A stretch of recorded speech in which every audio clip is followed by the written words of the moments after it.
Bonjour à toutes et à tous les amis. Je pensais venir aujourd'hui pour vous saluer et saluer votre présence divine.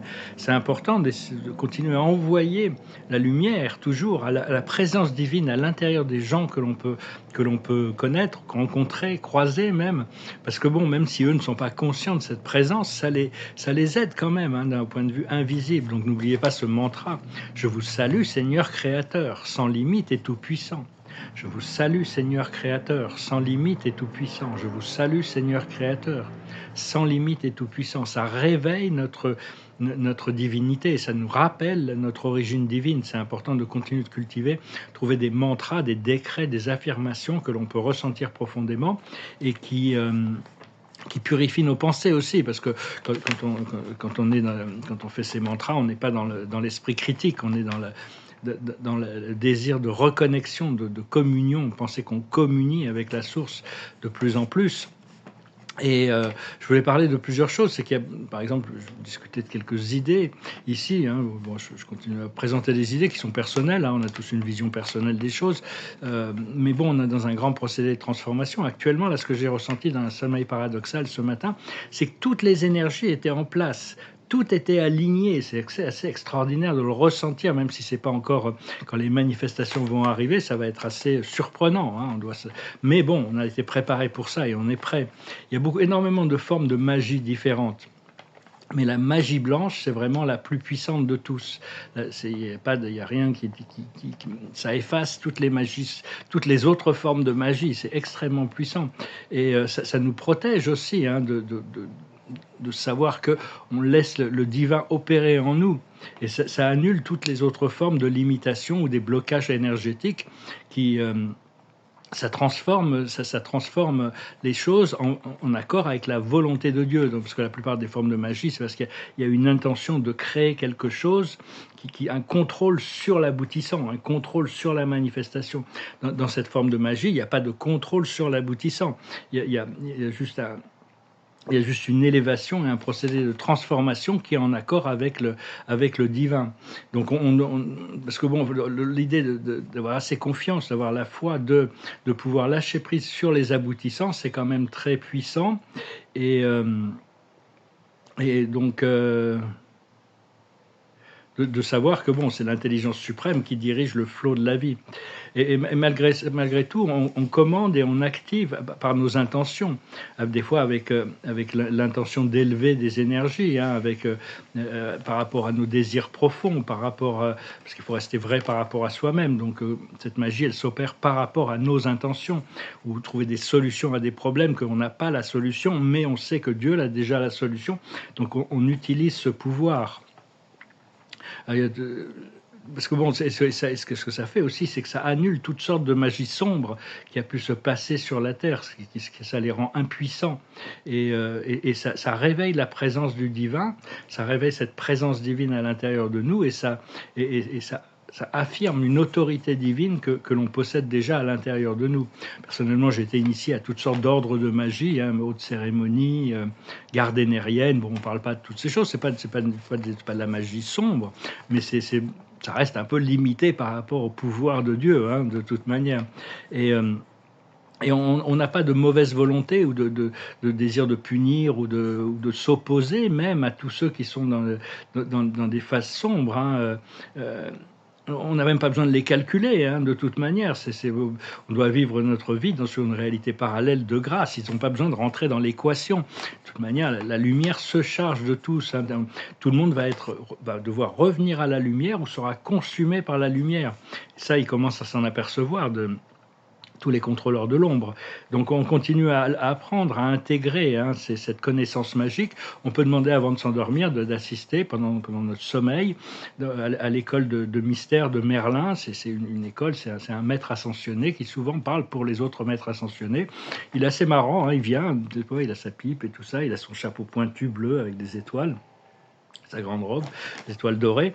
Et donc, mais enfin, si on n'est pas prêt pour lui, il s'en va. Hein, généralement, il faut être prêt pour le recevoir. Mais pendant qu'on dort, pour ceux qui peuvent y croire, bien sûr, c'est des écoles. Hein, pendant, c'est des écoles où notre âme peut faire beaucoup de choses pendant qu'elle dort, et tout ça, ça s'intègre progressivement dans notre conscience. Tout ce qu'on fait de l'autre côté du voile la nuit, dont on n'est pas conscient, c'est des choses qui viennent s'intégrer progressivement parce que notre âme l'a intégré, et elle nous le communique petit à petit à notre conscience éveillée. Et donc, mais la connaissance a besoin d'être ancrée pour que la fonction des mots magiques fonctionne. Par exemple, il y a des langages et des sons qui ancrent ces pouvoirs magiques, je sais pas, par exemple, Kadosh, Kadosh, Kadosh, Adonai, Sebayot. Kadosh, Kadosh, Kadosh, Adonai, Sebayot. Kadosh, Kadosh, Kadosh, Adonai, Sebayot. C'est un très puissant mantra magique. C'est avec l'hébreu, c'est-à-dire gloire, gloire, gloire au Seigneur des hôtes, Adonai. Ça peut être Allah ou Adonai, mais bon, ça, là, dans ce cas, c'est Adonai. C'est un peu importe, il n'y a qu'une seule divinité, hein, c'est tout ce qui est. C'est le Seigneur sans limite et tout puissant, le Créateur. Gloire, gloire, gloire au Seigneur des hôtes, qui a toujours été, a toujours été et sera toujours. Donc c'est vraiment se rappeler, normalement c'est des invocations qui se font 108 fois. J'ai eu d'assez bons résultats. Il y a plein d'autres mantras qui sont des invocations de la lumière, comme Om Mani Padme Hum, qui est rendu dynamique grâce au langage vietnamien, mais il y a des invocations qui sont en égyptien ancien. Il y a beaucoup d'invocations magiques qui sont en latin. Il y a beaucoup d'invocations magiques qui peuvent être en toutes sortes de langues, en sanskrit aussi. C'est des langages qui sont très puissants au niveau des sons. Tout ça, c'est des choses qu'on apprend progressivement. Dans les tablettes émeraudes de Thoth, il y a beaucoup de formules magiques en égyptien ancien. Et donc, c'est comprendre que notre état intérieur d'être est beaucoup plus important que nos actions extérieures, nos activités extérieures. Donc, c'est important de rester équilibré quand même. Et ces actions extérieures, quand on les prend et qu'on est connecté avec que l'esprit mental est connecté avec le cœur, c'est beaucoup plus puissant que quand c'est juste mental de l'ego. Ça vient progressivement. Il faut arriver à rire de nos imperfections, rire de nous-mêmes, au ciel, dans les plans célestes, sur les sphères architecturales, quand on ascensionne, on rencontrera ces êtres qui s'appellent des directeurs de réversion. C'est des humoristes. Et ces humoristes, c'est pas se moquer des autres, c'est d'arriver à se moquer de soi-même par rapport à des états d'inconscience qu'on a pu avoir dans le passé. Donc on doit pouvoir quand même apprendre les choses assez légèrement, se moquer un peu de nos imperfections. Elles font partie du procédé, notre côté humain fait partie du procédé. Et donc voilà, donc je discutais aussi d'une idée. D'une autre idée. Je vous remercie d'aimer, de partager, de commenter, de souscrire pour soutenir la chaîne. Je vous remercie pour vos dons. Si vous voulez une consultation privée, vous pouvez m'envoyer un email aussi, ou une lecture de tarot, et puis, si vous êtes intéressé par la peinture, là, j'ai pas mal d'offres pour des tableaux. Je suis assez content. On va voir comment ça se passe, mais j'ai mon projet qui s'aligne. La carte de la journée, c'est les cœurs fidèles. Moi, j'ai mes âmes sœurs qui s'alignent aussi. Cette personne que je croyais qui était complètement partie, je vois qu'elle est vraiment se languit quand même qu'on puisse être ensemble, qu'elle serait quand même beaucoup plus heureuse. Elle n'est pas si heureuse. Elle montre sur Internet et tout ça qu'elle vit dans le bonheur et qu'elle vit. Mais en réalité, je sens très bien qu'au niveau de l'âme, c'est pas encore complètement ça. Et donc, ce qui se passe, c'est qu'il va y avoir une tokenisation. Là, il y a des gens qui voulaient m'acheter des NFT. Je ne sais pas si vous le connaissez. Mais en réalité, il y a tout un système qui est en train de se transformer avec le Quantum Financial System, l'ordinateur quantique, et tout va être opéré sur une blockchain. Donc, ce que j'essaie d'expliquer aux gens par rapport aux NFT, c'est qu'ils doivent acheter le tableau et après, ils peuvent faire le token qui garantit le titre de propriété. Mais un token sans l'objet, ça n'a aucune valeur. C'est comme... Éventuellement, tous ceux qui ont acheté des tableaux, si vous êtes bienvenus de faire un NFT. Mais bon, il faut peut-être attendre que la nouvelle blockchain, que le Quantum Financial System soit en place pour pouvoir, à partir de là, tout va être tokenisé. C'est-à-dire que tous les actifs vont être garantis dans les échanges il ne pourra plus avoir de faux, il ne pourra plus avoir de fraude, par l'échange du bien qui sera suivi par l'échange du token. Donc bon. Donc personnellement, je vais voir ces gens. J'essaie de les convaincre de leur dire que bon, s'ils veulent du NFT, ils ont qu'à acheter les tableaux. Après ça, ils peuvent faire les NFT, mais que le NFT n'a pas vraiment de valeur s'il n'est pas associé à l'objet lui-même, l'objet physique. On a vraiment plus que 2 ou 3 mois, hein, pour, enfin, nous, ça y est, hein, nous, on est ancrés depuis très longtemps, mais l'humanité n'a plus que 2-3 mois pour prendre sa décision, savoir s'ils restent dans la 3D ou s'ils vont dans la 4e, 5e dimension, sur la voie de l'ascension. Tout ça, ça a été fait les choix en sont déjà faits au niveau de l'âme. Seulement, la conscience humaine a besoin de collaborer, coopérer et participer à sa propre ascension. Tous ceux qui attendent de voir les choses à la télévision ou dans les journaux pour y croire, il n'y a aucun exercice de foi, donc il n'y aura pas de récompense énergétique à ce niveau-là, hein. Donc c'est important de commencer à s'engager, de croire pour voir, plutôt que d'attendre de voir pour croire, hein. C'est-à-dire que bon, on doit accepter de changer soi-même avant de voir d'accepter. Des fois, on attend que les changements se passent extérieurement en se disant, une fois que les changements seront passés extérieurement, on pourra changer intérieurement. Mais il faut faire des petits changements à l'intérieur de nous, continuer à faire des petits changements à l'intérieur de nous, des améliorations, des perfectionnements, pour arriver à commencer à avoir des changements extérieurs aussi, hein. C'est-à-dire que dès qu'on change une seule partie d'un objet, c'est un autre objet, c'est plus la même chose, ça change le tout.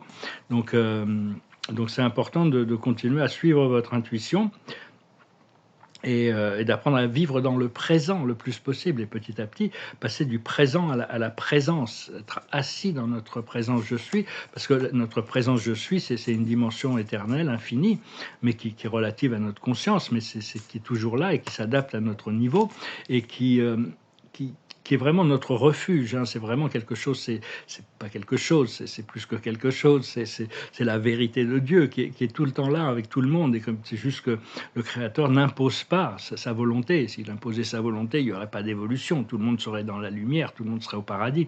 Seulement il a choisi de créer les univers des univers pour l'évolution de l'âme, parce qu'il apprend à travers l'expérience aussi. Donc on est tous participants dans cette grande aventure du temps et de l'espace.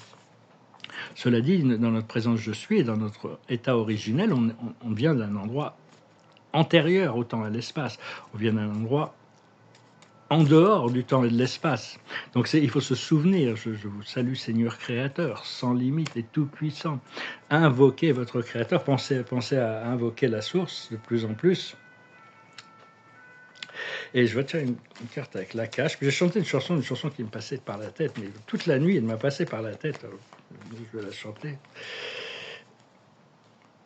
C'est l'orphelin aujourd'hui, on a l'orphelin, c'est-à-dire que bon, il y a des moments de solitude des fois, donc c'est quand on est dans ces moments, il faut faire appel aux galactiques, il faut faire appel à nos guides, il faut faire appel au Créateur, il faut faire appel au Maître ascensionné.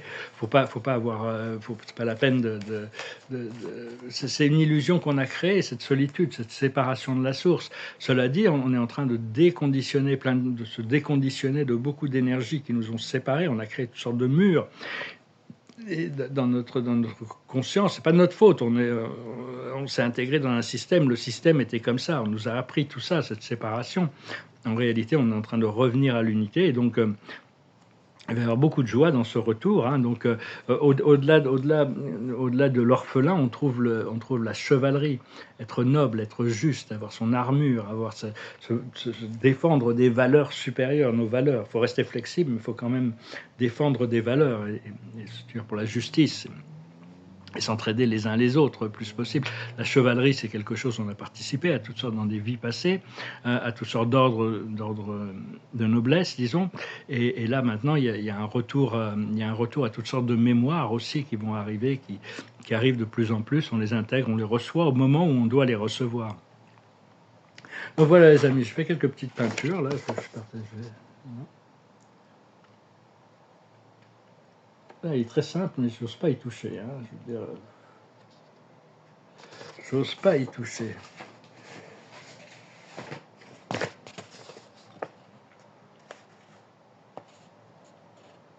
Beaucoup de magie aussi dans ce tableau. Il y a toutes sortes des animaux, des sortes de choses qui apparaissent quand on est. Il faut les regarder un petit moment.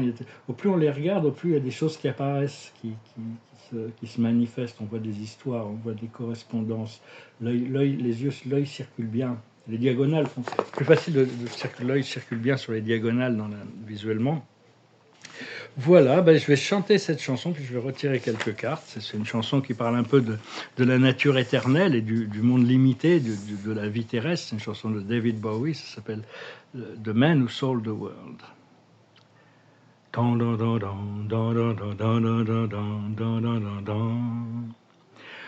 We passed upon the stairs, we spoke of what and when, although I wasn't there.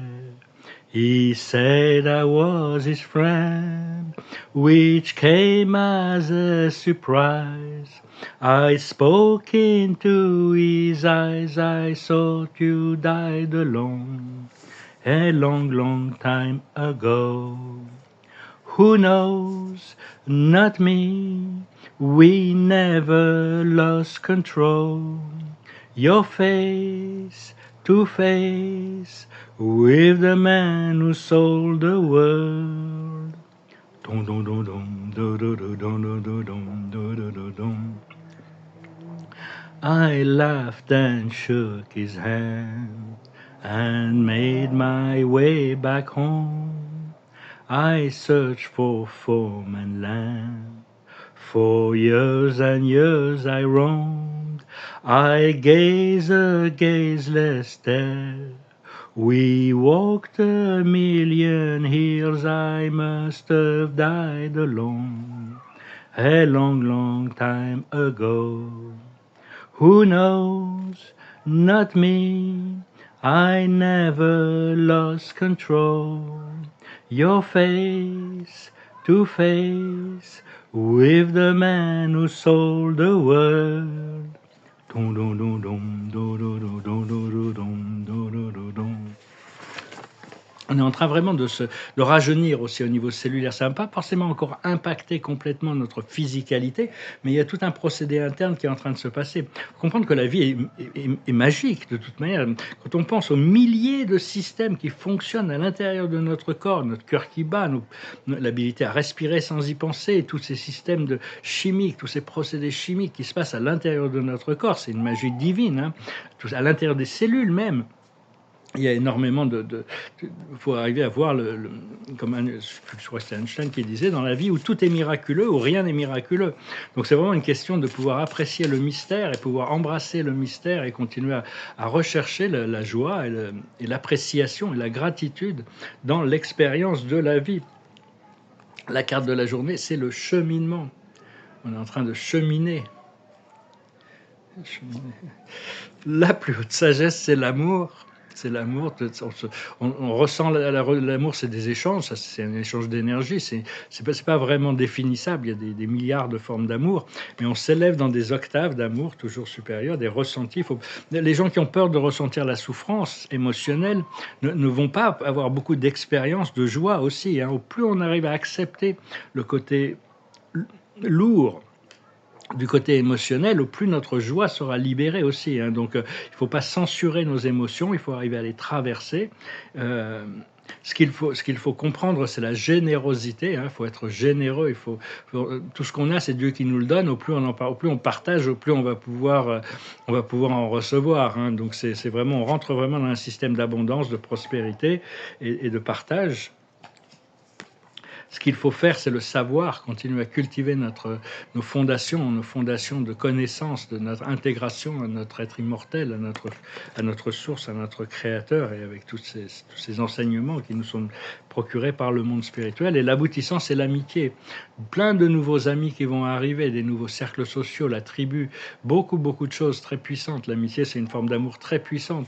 C'est un amour platonique, mais c'est très très puissant, c'est très utile, c'est très utile, c'est beaucoup plus que ça. C'est essentiel. Donc on va pouvoir vraiment se reconnecter avec d'anciennes personnes avec qui on n'a pas vu peut-être depuis plus longtemps, des anciens amis.